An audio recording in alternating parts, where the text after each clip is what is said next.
We're going to do a video on the maintenance of the Genie pump. So one of the things are the geysers. We can clean the geysers with a chemical. It's a coffee cleaning product for cleaning coffee pots. This is what I use. It seems to work the best. So I like to put the geysers in there, and I like to let the air pump the solution through the geysers. And I do this regularly. If I get up to go get a drink, I'll leave the machine running, put these in there and let it run. Oh, so you're not waiting really for them to clog, you kind of do it all the time?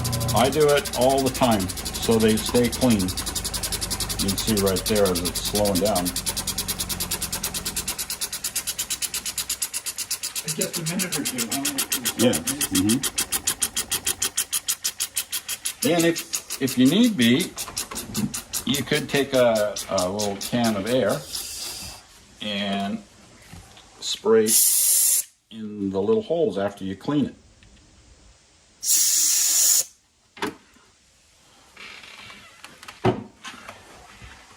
So that would be the maintenance part of the geysers. Now we can go with the pump. So we remove the hood. Most of these I can do without tools, but if it's real tight, you may want to use a crescent wrench on the brass nut. I am able to just hold these wheels and turn this, remove the lamp connector, remove the 80, 220.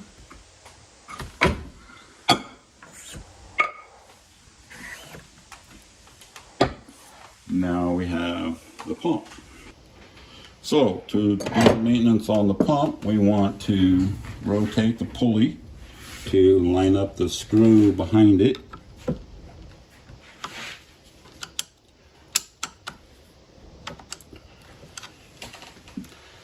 So now you can remove the pump belt.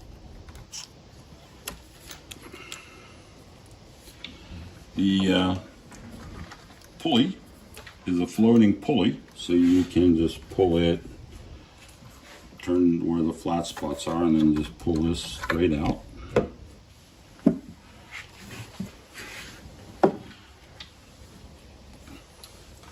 And you can remove the pump head, 4 screws.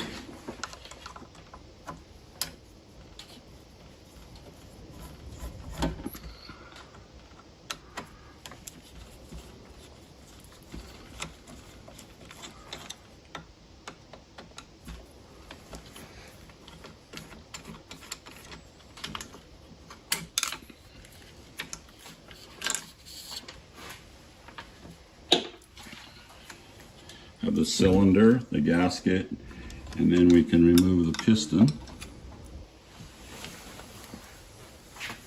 So then you want to clean these parts. You clean this crankcase out. You may want to even use a little sandpaper and sand it.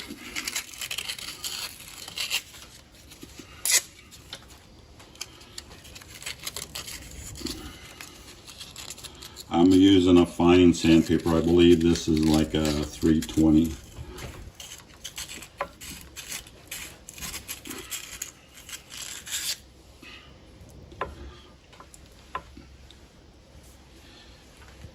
You could remove this.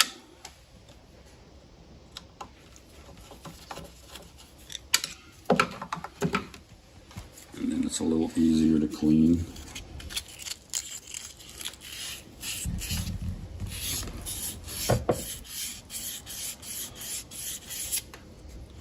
So when you clean it, you want to make sure you clean any residue out of there, or it will score this bronze bushing.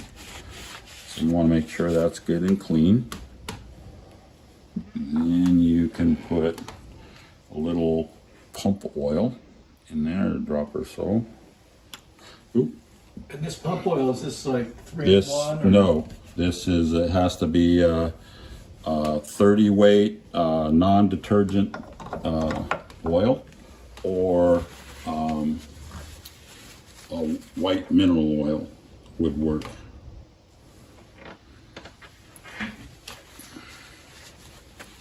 So then we want to make sure that the crankcase is good and clean. We can do the same thing with a little sandpaper, clean it.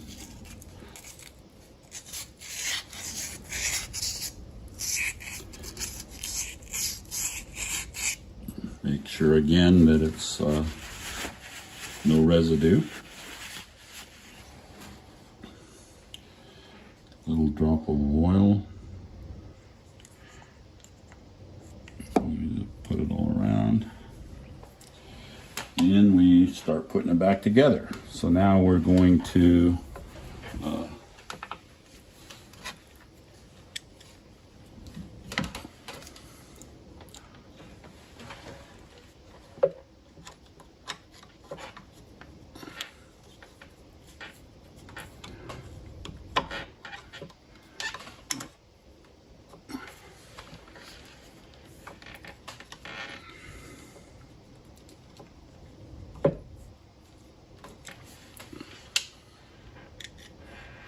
Have you ever had to do this, Dave?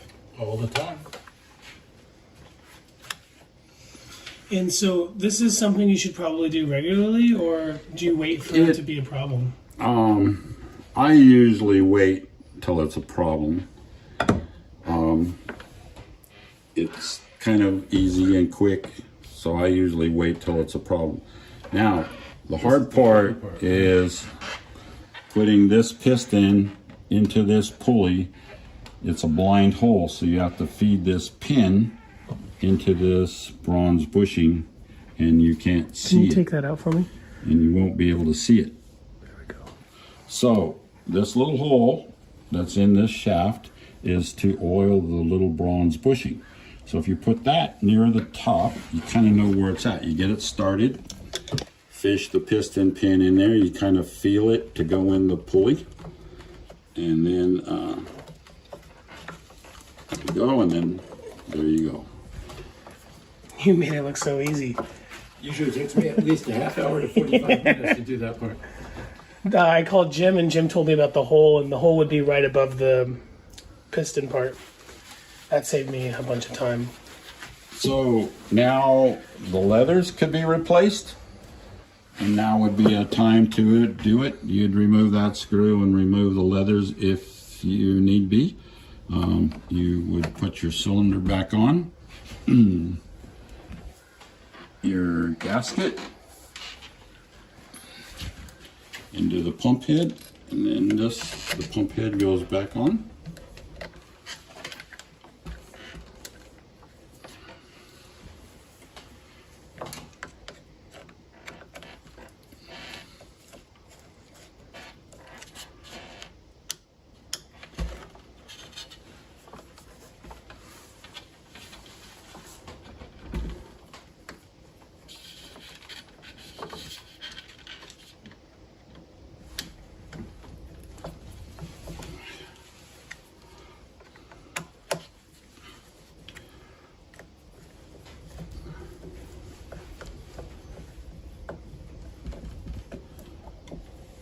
Now the pump belt.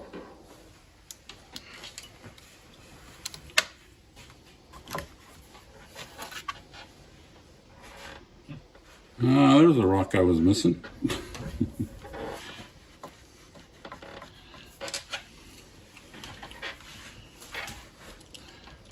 So you line up the holes.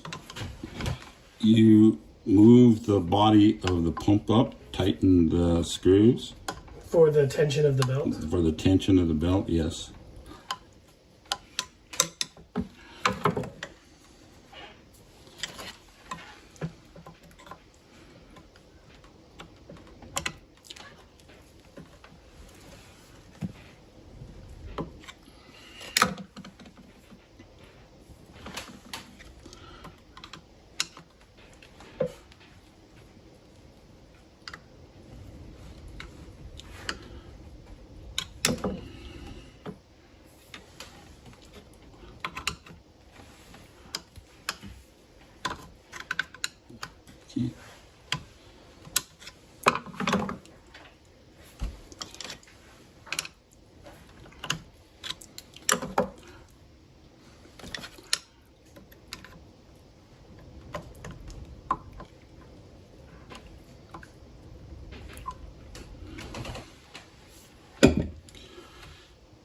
in, it's ready to go.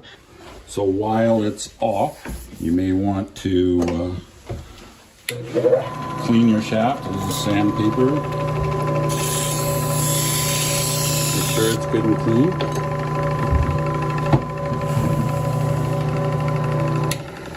Now, I left the pump heads a little loose.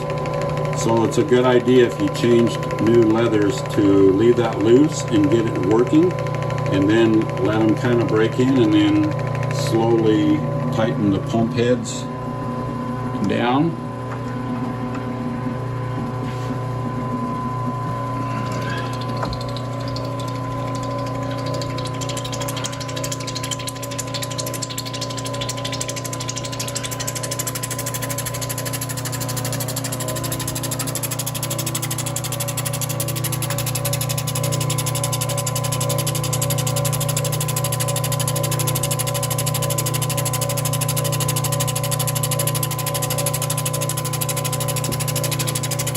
Now we're ready to put the wheels back on. Put your 280, your spacer, your 220.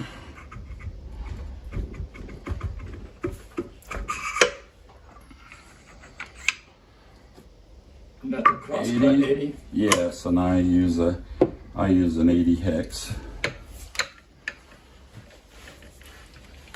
And you want to just get this snug. And you want to turn the machine on, off. Don't let it build up speed, and you can look at the wheels to check balance. And they all seem to be looking pretty good.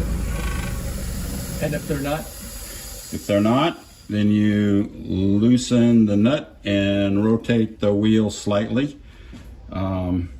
And then try it again. You may move it 3 or 4 times to get it right, and then once you get it, I just kind of hold the wheels, tighten the 80 grit, and it's all good. You really don't need to get it super tight.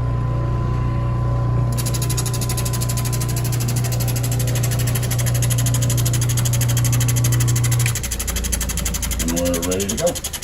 Is the 2 red screws in the top of the pump head. The one here is the one that oils the leathers. This one you actually oil down here, and it oils the crankcase in the bottom of the pump. Like the bushing. And it's only 1 to 2 drops, not a lot of oil. That's important. I would think you would have just squirted as much as it'll take, right? No, you don't want that. What would happen if you put too much oil? It leaks out and it goes onto the belt. Then the belt could slip, then you got to take it all apart and clean the belt. Right. Okay.